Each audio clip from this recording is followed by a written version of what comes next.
Itu Ka'bah, ini saya. Saya sujud. Saya sujud. Tiba-tiba baru sujud 1 detik, kaki saya, bukan kaki, kepala saya tuh ditendang. Dus, kaget saya. Tuhan, saya nggak bilang Allah. Tuhan, saya bilang gitu. Terus saya cari kiri kanan. Siapa yang tendang saya? Saya tanya teman saya. Lo lihat gak siapa yang barusan lewat di kaki, di kepala gue? Viral di media sosial ada seorang muslimah, dia katanya seorang muslimah, taat beragama Islam, taat melakukan syariat, pergi umroh lalu murtad. Pergi umroh lalu murtad. Ketika dia sujud, dia ditendang oleh Tuhan. Katanya ditendang oleh Tuhan. Ya, bahkan dalam judulnya, yang di-upload di YouTube, kata dia ditendang Tuhan kepalanya di Ka'bah. Pada saat di Ka'bah, begini kesaksian penyanyi religi Islam yang akhirnya murtad. Katanya begitu. Yang jelas kita sebagai umat Islam, kita tidak kenal siapa beliau ini ya. Saya sebagai umat Islam sendiri tidak kenal dengan dia yang katanya penyanyi Islam ya. Bahkan saya nggak kenal. Tapi ini sangat menarik ya. Sangat menarik ketika Tuhan menendang kepalanya. Ya, jangankan Tuhan. Ya, Ronaldo aja kalau kepalanya kena hasil tendangan orang lain, ya boleh jadi akan merah. Ya, karena saking kerasnya tendangan itu. Lalu bagaimana dengan tendangan Tuhan? Ya, mungkin dahsyat sekali. Ya, kita tidak tahu yang sebenarnya apa yang terjadi, namun kita akan luruskan termasuk pengakuan dia, kesaksian dia yang menyinggung tentang Islam, ya.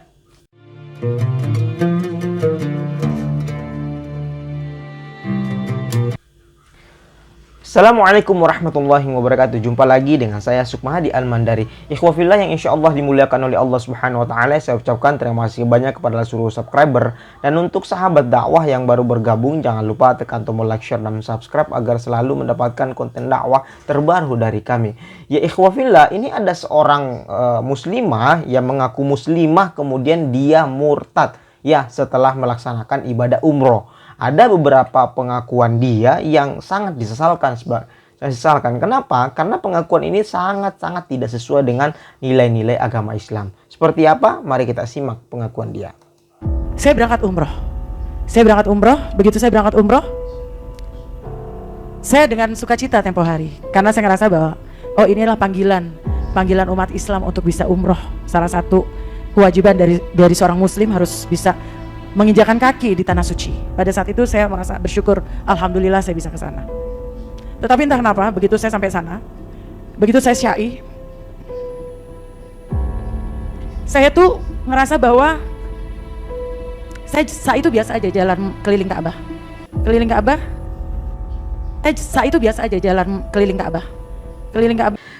Dia katakan sa'i itu adalah keliling Ka'bah. Katanya sa'i itu adalah keliling Ka'bah, ya.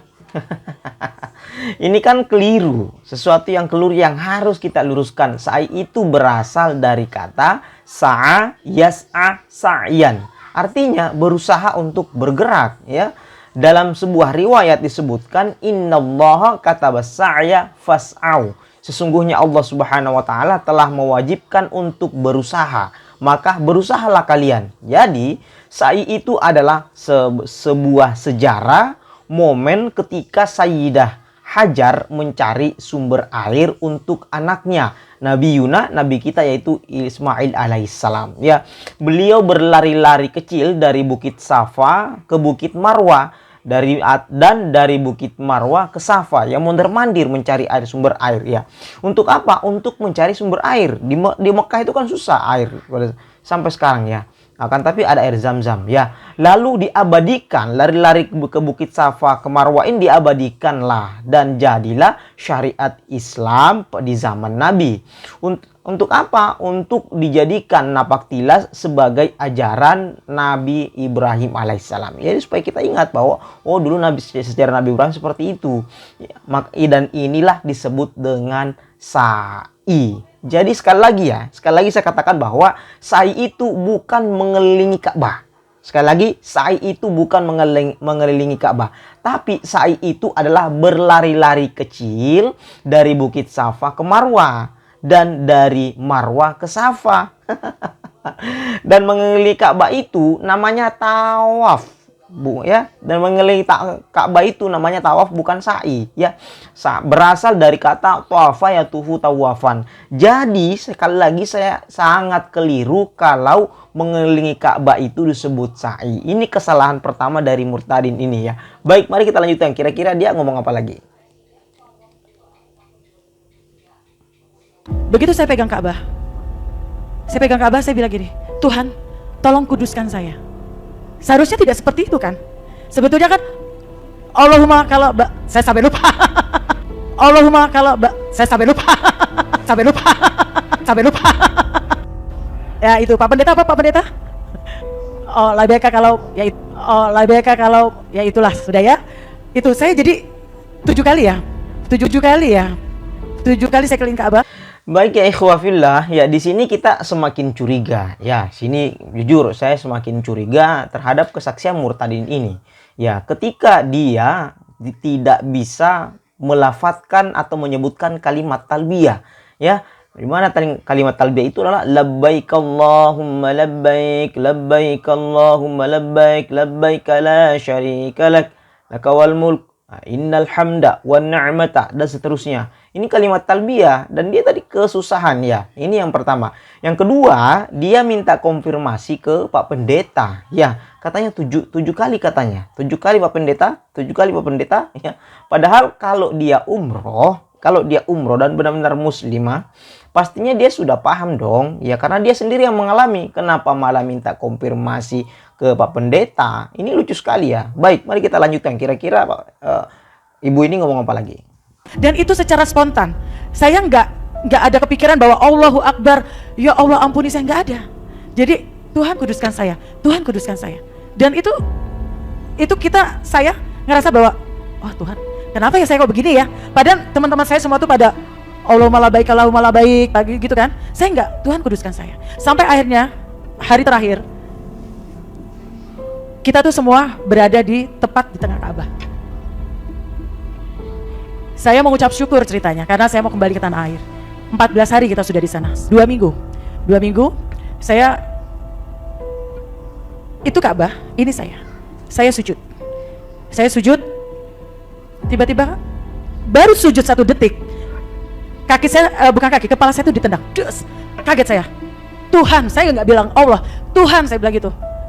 Terus saya cari kiri kanan, siapa yang tendang saya? Saya tanya teman saya, lo lihat nggak siapa yang barusan lewat di kepala gue? Enggak, Uni, karena Uni dia tuh. Jadi saya memang bekerja di salah satu perusahaan yang cukup ternama di Indonesia, nggak perlu saya sebut namanya, dan saya dipanggilnya Uni. Enggak Uni, enggak. Emang kenapa Uni? Ada yang tendang kepala Uni? Enggak, aku nggak lihat.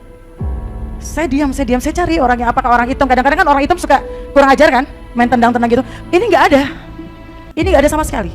Jadi dia ucapkan orang hitam itu suka nendang orang seperti itu. Na'udzubillah min dzalik. Semua na'udzubillah min dzalik. Orang hitam itu adalah orang-orang Afrika dan itu banyak di Arab Saudi, di Mekah, ya.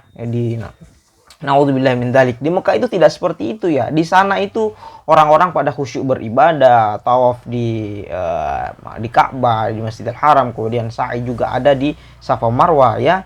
Ini adalah fitnah. Sebuah fitnahan yang diucapkan oleh ibu tadi itu, orang hitam itu tidak seperti itu. Saya pernah tinggal di Mekah, ya, waktu itu jadi petugas haji. Baik, terkait dia sujud seperti ada yang menendang, harusnya ini dijadikan introspeksi diri, bukan malah menyalahkan orang lain, ya. Mungkin di tanah air ada perlakuan yang tidak baik, berlakukan hal yang tidak baik, sehingga Allah Subhanahu wa Ta'ala memperlihatkan hal seperti itu di Mekah. Harusnya jadi introspeksi diri. Kalau memang dia beriman kepada Allah Subhanahu wa Ta'ala, tentu akan jadikan sebuah pelajaran. Tapi ini dia malah menyalahkan orang lain. Ini ada pertanyaan, apakah orang ini benar-benar murtad atau memang dia kadal, kafir dari lahir? Baik, mari kita lanjutkan lagi. Kira-kira orang ini ngomong apa lagi? Sudah sampai di situ saya pulang. Di dalam pesawat itu pada saat itu adalah Ramadan, puasa. Jadi kita puasa Ramadan, di sana kita puasa Ramadan. Dan saya tuh, teman-teman saya semuanya puasa. Pulang ke Indonesia itu puasa. Saya enggak. Tapi kalau ditanya teman saya, Evi, lu puasa? Puasa. Dikasih minum saya ambil, saya simpan karena saya takut kehausan. Karena saya nggak boleh bawa air minum kan. Akhirnya ada teman saya ngasih minum, saya ambil. Nih Vi, minum. Saya ambil. Mereka sudah tidur semua. Saya minum. Saya lihat kiri kanan, nggak ada yang ngeliatin saya, karena di sebelah saya itu nggak ada orang. Waktu itu kami pulang ke Indonesia tuh pesawat kosong. Hanya rombongan saya dengan rombongan ada beberapa tiga rombongan. Baik, katanya Ramadan pesawat kosong. Kata dia, di Ramadan pesawat kosong. Mereka pulang umroh, katanya pesawatnya kosong. Ini sangat lucu sekali ya. Justru di Ramadan itu, bulan suci Ramadan itu, orang muslim itu ramai-ramai pergi umroh. Karena kenapa? Pahalanya berlipat ganda. Masya Allah. Ya, saya orang travel juga ya, sering jual paket-paket umroh Ramadan. Di Ramadan itu, di luar Ramadan, harga umroh itu sekitar 21 juta sampai 29 juta. Kali di bulan suci Ramadan itu sampai 40 juta. 40 juta untuk umroh Ramadan ya. Di media sosial banyak ya berita-berita bahwa di bulan suci Ramadan itu banyak orang pergi umroh ya. Kalau ramai-ramai pergi umroh, tentunya kalau pulang ramai itu juga dong. Ini lagi kesalahan lagi ya. Jadi orang ini saya simpulkan tadi, pertama dia menganggap kesalahan pertama, sa'i dianggap mengelilingi Ka'bah, padahal bukan. Sa'i itu adalah berlari-lari kecil dari Safa ke Marwah. Kemudian dia susah mengucapkan kalimat talbiyah. Labbaik Allahumma labbaik, labbaik la syarika lak. Dia susah. Kemudian katanya pesawat kosong di bulan suci Ramadan ya, orang umroh kosong padahal ramai.